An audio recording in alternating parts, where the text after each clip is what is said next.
Este programa é livre para todos os públicos. Gente querida, estamos de volta com a nova temporada do programa Leveza Feminina. Que presente poder estar aqui com você, falando de assuntos que estruturam a nossa vida, que nos ajudam a viver melhor. Hoje nós vamos conversar sobre uma passagem bíblica muito especial e que me toca muito. Eu queria que você prestasse bastante atenção, porque daqui a gente vai pensar um conteúdo bem importante. Presta atenção.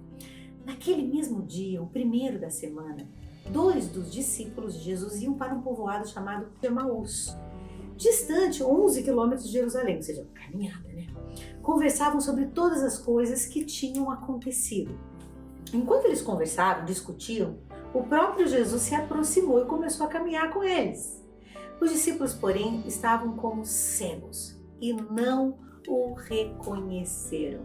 Olha, tem dias que eu e você estamos exatamente assim. Nós estamos resistentes, teimosos, não queremos ouvir ninguém e nos deixamos levar por um caminho turvo, escuro, sem compreensão, um caminho de teimosia mesmo. E o orgulho passa a ter o leme da nossa vida nas mãos. É como se o orgulho realmente passasse a mandar na gente. A gente não presta muita atenção e ele nos priva de uma porta aberta imensa e poderosa na alma humana, que é o diálogo. Quase sempre quando você tiver com dificuldade de dialogar com alguém, você pode ter certeza que o orgulho está reinando, você está aí achando preocupado, achando que você tem razão. Na maioria das vezes, quando a gente está muito preocupado em ter razão, a gente está bem longe da verdade, né? Quando nós fugimos de uma conversa franca e honesta, daquele diálogo poderoso que pode melhorar a nossa visão das coisas e, naturalmente, melhorar a nossa vida, nós estamos fugindo da verdade sobre nós mesmos. Você é do tipo que foge dessas conversas desconfortáveis, porque geralmente a verdade vem embrulhada de um papel chamado desconforto, né? Ou você é aquela pessoa que solta suas palavras sem pensar? Sai, solta tudo, precisa desabafar, né? E depois sai tentando arrumar o estrago, porque é completamente inexperiente no diálogo. Você é do tipo? Você é esse tipo de gente? A gente leva um bom tempo para aprender a dialogar bem, porque o diálogo ele é um esmagamento interior, né?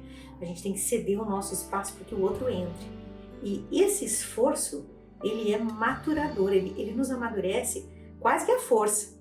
Uma boa conversa, ela só acontece entre pessoas simples, humildes e corajosas. Não existe um diálogo honesto sem que a humildade esteja varrendo o terreno das desigualdades, dos desencontros. E muitas vezes a gente não consegue se fazer a pergunta sobre qual é a nossa dificuldade em dialogar com alguém, em conversar com alguém. Qual será a sua dificuldade? É a de ouvir? Quando alguém começa a falar, você já está ali, por dentro você já está brigando com a pessoa, mas está fingindo, né? Fingindo costume. Fingindo que está assim, a quarta pessoa da Santíssima Trindade. A gente finge que dialoga e não vai a lugar nenhum. Qual é a sua dificuldade real em conversar com alguém? O que destempera você em um diálogo ao ponto de você nem se controlar ao ouvir alguma coisa que lhe desagrade? O que será que é isso que te acontece? Que destempero que é esse? Que impetuosidade que é essa? Essas são perguntas muito simples, mas que nos ajudam a enxergar talvez a pessoa mais difícil da nossa própria vida, que é a gente mesmo. São perguntas simples, mas são daquelas que nos arrancam a cegueira. E essa cegueira ela só é curada na prática da vida, na honestidade da vida. Não existe a menor possibilidade de um crescimento real sem que a gente aprenda a dialogar com humildade e com coragem. Não tem condição. Porque o que é ser uma pessoa madura? É saber o seu lugar. Uma pessoa madura é aquela que se posiciona no seu lugar sem precisar brigar por ele, porque tem a segurança de como vive, com quem vive e por quem está vivendo. Eu fico encantada com a cena dos discípulos de Emaús, eu entro nessa cena e me vejo na cegueira. Primeiro eu me vejo na cegueira, né, gente? Mas eu fico pensando na conversa, né, que eu teria com eles e Jesus. Eu não sei se eu ia chacoalhar os discípulos, acorda que é o homem que está aí do seu lado. Ou se eu ia perguntar para Jesus, por que você está esperando tanto, gente? Deixa os meninos cegos tanto tempo. Mas por quê? É aquela coisa, né, maravilhosa, do tempo de Deus nunca é no nosso, nunca. E eu acho que Jesus tem um humor maravilhoso, ele nos vê na cegueira, mas sabe a hora exata de interferir. Mas esse momento de cegueira dos discípulos ao lado de Jesus, o máximo da luz que pode existir na alma humana, acho que quando eu olho para essa cena eu me pergunto, qual é a minha real dificuldade em dialogar com alguém, de verdade? O que me deixa tão cega diante daquilo que é evidente na minha frente? O Senhor estava evidente diante dos discípulos de Emaús e eles continuaram cegos. É verdade que a gente precisa admitir que é cego antes de ser curado. Senão, como é que você vai dizer ao Senhor que precisa de verdade de enxergar? Eu convido você a prestar atenção na sua capacidade de dialogar. Se você fosse abrir uma enquete entre os seus amigos, o que será que eles diriam sobre você? Que você é fácil ou difícil de conversa? E o que será que os seus amigos responderiam? Fica aí com essa pergunta, ruminando, pensando, porque para se crer bem, é preciso pensar bem também. Um bom diálogo é sempre facilitado com café, gente. Um café, chama a pessoa para tomar um café.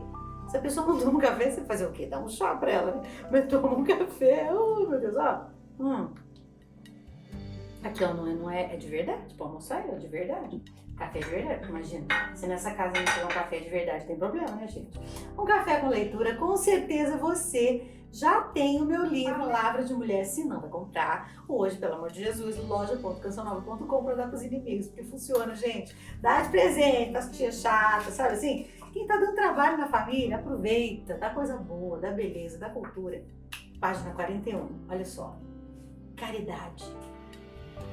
Tenho ramificações em mim de tudo que faço. Os galhos, flores e folhas de meus ombros e de meus sonhos muitas vezes ultrapassam meus muros e chegam aos quintais de meus amigos, meus parceiros de trabalho, meus companheiros de arte.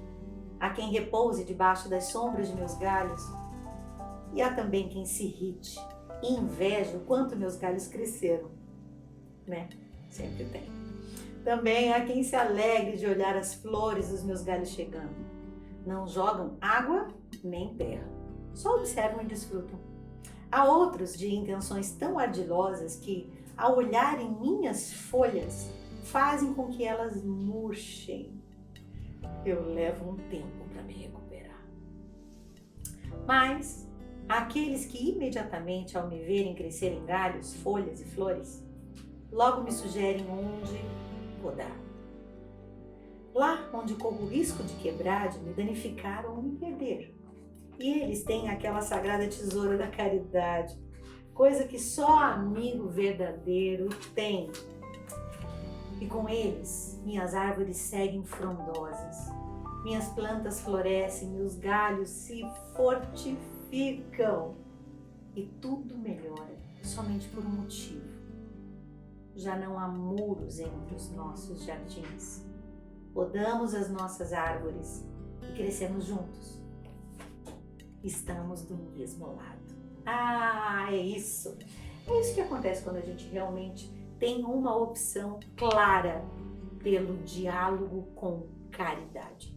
Quando a gente fala de diálogo, quando a gente mexe em um lugar que precisa de estrutura na alma humana, a gente precisa dar conteúdo para que a gente ganhe força psicológica, força espiritual. E elas se somam, é uma coisa só. E é por isso que eu tenho uma dica para você prestar atenção com todo o seu coração neste quadro, nessa cena, que foi pintada pelo Caravaggio. É a ceia de Emaús. O encontro ali, naquele exato momento em que o Senhor permite que os olhos dos discípulos se abram. É muito intrigante olhar para esse quadro e observar o claro e escuro, observar e deixar com que essa cena chega até você e você sente nessa cadeira. Você sente nesse lugar aqui, né, de espectador, mas que você faça parte da cena. Porque essa foi a intenção do Caravaggio. Você sabe que o Caravaggio é o mestre do claro e escuro. Caravaggio é um italiano. Na verdade, ele se chama Michelangelo. E Caravaggio é o nome da cidade de onde ele era, né? Mas é importante que você saiba que ele era um exímio pintor que fazia esse trabalho do claro e escuro. É bem o que é utilizado no cinema, o Caravaggio usava na pintura, que é esse fato de nos chamar a atenção usando luz e sombra. Mas é exatamente aquilo que acontece na nossa alma. Quando você olha para esta cena, quando você olha para esta figura no imaginário do Caravaggio, ele traz à nossa vida o convite para que a gente sente a mesa e viva essa experiência de sermos iluminados na nossa inteligência. Lembra sempre, ser iluminado na inteligência custa humilhação. Por quê? Porque a gente tem que admitir que está sendo ignorante. A gente tem que admitir que está no escuro. E é por isso que é tão lindo o trabalho do Caravaggio. Ele traz a gente para a luz. Coloca esse quadro aí na sua proteção de tela do celular. Olha para ele bastante. Com certeza, ele vai lhe ajudar muito. Agora é aquela hora deliciosa que eu pego o meu celular e presto atenção no que você me enviou no @ZizaFernandes de pergunta. Tá achando que eu não presto atenção? Eu leio tudo que vocês me escrevem, viu? E tem umas perguntas boas que eu vou aproveitar para colocar aqui no nosso programa, porque a gente precisa dialogar, né, gente?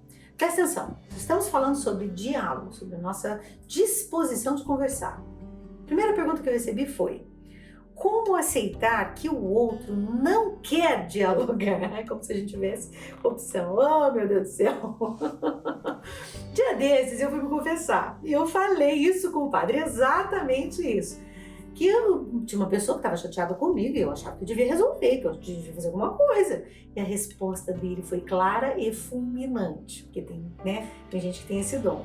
Que havia em mim uma vaidade enorme projetada nessa pessoa, fazendo com que eu não tivesse nem noção, gente, nem noção de mim mesma, e que nem todo mundo é obrigado a ficar em paz comigo mesma, a ficar em paz comigo. E que sim, eu posso sair da vida de alguém, caso eu decida, ou quando for solicitada também, né? Porque se alguém me solicita que eu saia da vida da pessoa, quem sou eu para ficar ali insistindo? Mas será que eu sou tão grande, tão importante assim, que todo mundo tem que querer conversar comigo? Eu achei a resposta do padre simplesmente sensacional, porque eu não tinha olhado por essa ótica. De verdade, há outras formas de ver uma inaceitação do diálogo, mas eu acho interessante que a gente olhe sob o prisma da vaidade, porque a mim me foi muito assertivo perceber que eu me achava muito importante, eu achava que essa pessoa devia conversar comigo. Mas se a gente invertesse a moeda e pensar, por que essa pessoa precisa conversar comigo, gente? Porque pensa isso aí, hein? Dá uma refletida. Segunda pergunta: o que fazer quando a pessoa não tem abertura para o diálogo? Uma coisa parecida, mas talvez o interesse não seja centralizado em mim, né? Como na pergunta anterior. Nós nunca vamos conseguir conversar com todo mundo que a gente deseja no mesmo nível, não tem a menor possibilidade, nem na mesma fundura ou mesmo na entrega. A gente precisa aceitar que é assim, que nem todo mundo realmente vai querer conversar em um nível que a gente está disposto a entregar. Mas significa que é só aceitar? Quem dera fosse só aceitar, né? Vai vendo o que te custa só aceitar. Ah, Maria, engoli um orgulho do tamanho de um boi. Vai virar borboleta, né? Você come o boi para rotar borboleta. Vai vendo. Pergunta número 3. Vamos embora. Eu tenho dificuldade de dialogar, você e o planeta, né? Eu tenho dificuldade de dialogar porque tenho vergonha de tudo que fiz quando estava afastada. O que fazer? Oh, meu Deusinho. Quem não sente vergonha ou quem não errou nessa vida, gente? E será que a gente fica achando que todo mundo é santo e a gente é pecador, hein? Talvez seja a gente procurando um lugar de vítima, né? Pra ver se no lugar de vítima a gente se sinta um pouco mais confortável. É tão tolo isso, né? Presta atenção. Um passado que não é assumido, ele vai ser sempre mal assombrado por você mesma. Se você tem um passado que você não admite que viveu, que você não assume que viveu, como é que você vai viver como uma pessoa redimida? E eu acho que é nesse lugar sensacional que eu entendo a Bíblia, que a verdade me libertará. A verdade me libertará quando eu admito e assumo exatamente quem eu fui, quem eu estou tentando ser e quem eu vou continuar tentando ser. Isso nos serve demais para as nossas relações interpessoais também. Quem não tem nada a esconder, assume o que viveu, aguenta a consequência com qualquer pessoa. Então, se você está sendo prisioneiro da sua própria vergonha, você precisa entender que quem produz a sua própria vergonha é você mesmo. Ai, fulano me deixa com vergonha. Mas que poder tem o fulano, né? O negócio da liberdade vai para onde? Hein? Vai para onde? Não, claro que não. Vamos lá, tem mais uma pergunta. Eu até quero conversar, mas e quando o outro não quer nem ouvir e nem falar? Eu fico pensando quem é você, né? Nesse diálogo aí, nessa amizade aí, nessa relação aí. Oh, meu Deus, quando a coisa tá nesse nível, parece que a única solução é esperar um momento melhor, uma melhor hora. Mas se ela nunca vier, você já teve a sua resposta. Você já teve a resposta que precisava. Você só precisa ter coragem de admitir o que viu. Nem sempre a gente gosta muito de admitir o que viu. Olha, vou parar aqui nas perguntas e vamos colocar esse programa na prática hoje. Vamos embora, palavra na prática. Eu quero que você faça um pequeno exercício comigo. Faça uma lista de 3, só 3, pelo amor de Deus, Pai, Filho e Espírito Santo. 3, só 3. 3 pessoas diante das quais você tem mais resistência em dialogar. Procura essas pessoas dentro de você e tome uma atitude, por gentileza, porque ficar do mesmo jeito também é uma escolha. E a partir de hoje nós temos um quadro novo no programa Leveza Feminina que já vai direto para música boa para o seu ouvido. Você vai conhecer um pouco dos bastidores de cada música composta, histórias, depoimentos, conteúdos muito íntimos e que eu espero que lhe ajude e lhe dê força. A partir de agora a gente inaugura o quadro História da Canção e depois de você conferir a história de cada canção, nada mais justo que você poder assistir o videoclipe com a música toda de presente para você. Eu espero você na próxima semana. Não perde, Leveza Feminina. Eu cheguei com uma música sobre saudade, eu queria compor uma música sobre esse assunto, mostrei para o Maninho, a primeira resposta que ele me deu foi: essa música é horrorosa, não quero saber dessa música, lá no estúdio da casa dele.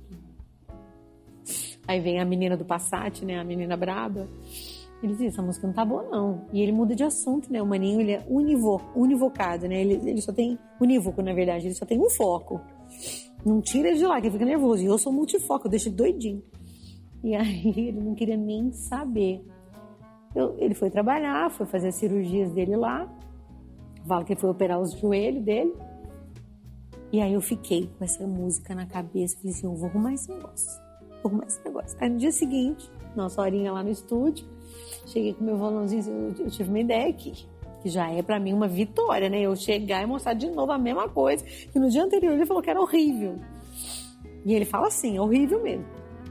Aí eu comecei, alguém avisa pra vida, pra ela não me apressar. Alguém avisa pro tempo não correr, parar de voar. E ele fez assim, e tá bom esse negócio, hein? Gostei disso aí. E maravilhoso!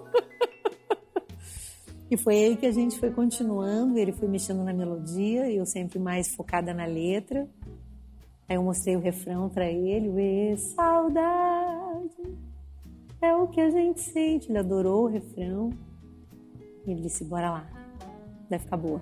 Aí ele me deu crédito e a gente terminou. Foi uma delícia. Mas eu queria de algum jeito dizer, por mais que a morte doa, ela é bonita. Existe beleza na finitude da vida.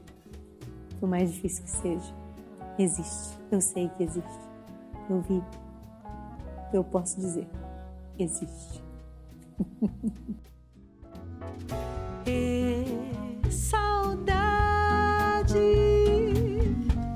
Saudade para sempre. Saudade é o que a gente sente, dói. Saudade gente sente. A saudade não vai ser diferente.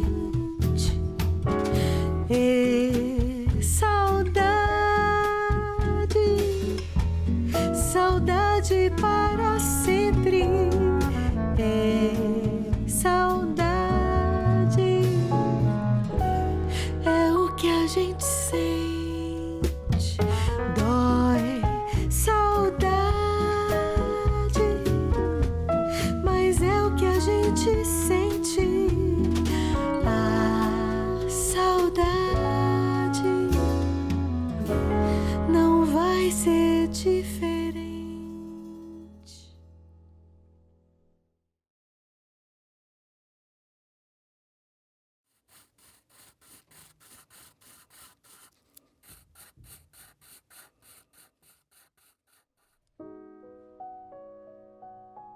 Existe uma dor que a gente não sabe falar muito. Existe um lugar dentro da gente, uma falta, um buraco, uma ausência que parece insistir porque nunca passa. Só muda de cor, muda de sensação, mas permanece. Quando a gente perde alguém que a gente ama, a gente demora um pouco para entender que a gente ganhou essa pessoa para a vida eterna. E esse ganho parece que faz com que a gente ame mais. Desde que eu perdi meu pai para esta terra e ganhei meu pai para a vida eterna, eu sinto tanta saudade. Eu sinto tanta falta dele. Todo dia eu lembro do meu barrigudo. Todo dia ele me visita e ele mora numa casa dentro de mim que não cabe mais ninguém, só ele, porque cada pessoa que a gente ama e que se foi tem uma casa dentro de nós, única, intransferível. E essa é uma falta que a gente sente, mas que nunca passa. O único jeito de suportar é amando mais, mais, mais, mais, mais.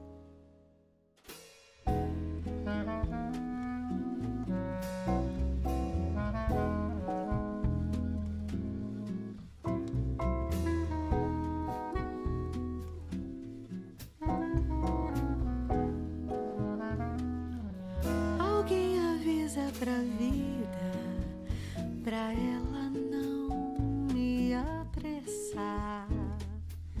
Alguém avisa pro tempo não correr, parar de voar.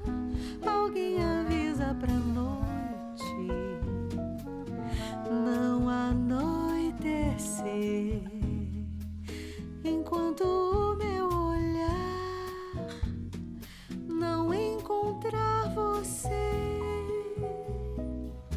porque eu não sei mais viver sem o seu sorriso.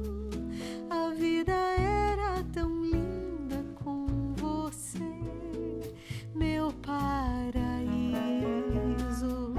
porque eu não sei mais viver sem o seu sorriso.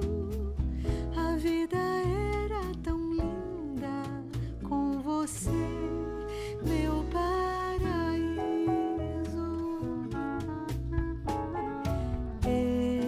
Saudade, saudade para sempre. Saudade é o que a gente sente. Dói saudade, mas é o que a gente sente. A saudade não vai ser diferente.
vai ser diferente.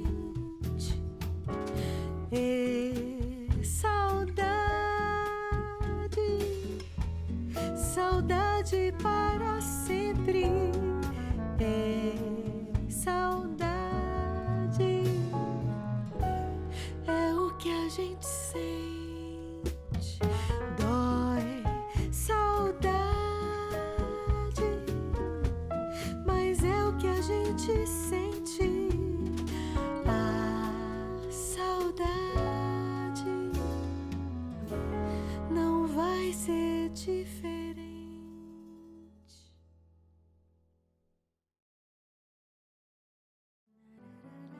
Você sabe sofrer pela coisa certa? Saber sofrer já é bastante, né, gente? Mas saber sofrer pela coisa certa já é assim.